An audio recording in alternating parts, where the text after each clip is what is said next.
atau should. Itu artinya bisakah atau haruskah. Indonesia. Bisakah kamu pergi ke sekolah?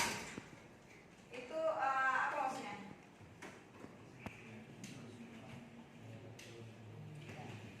Itu ditanya saran. Oke.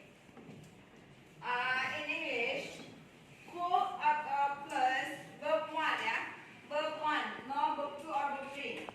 Setelah could atau should itu menggunakan verb 1. Akan mempelajari tentang to give suggestion. Pertama kita meminta saran. Sekarang kita memberi saran.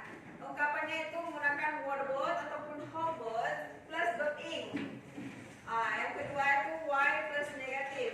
Contohnya, why don't we call him? Ataupun ini imperative let's. Nah, kata let's ini, misalkan let's go back. Nah, itu kan misalnya ya pulang tadi ya. Oke, skip. Okay, my students. Okay, my students. Do you understand? Thank you. If you know, I will give you the problem. Make it in pair, yeah.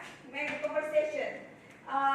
You borrow your friend's laptop, and you don't know what happened on the laptop.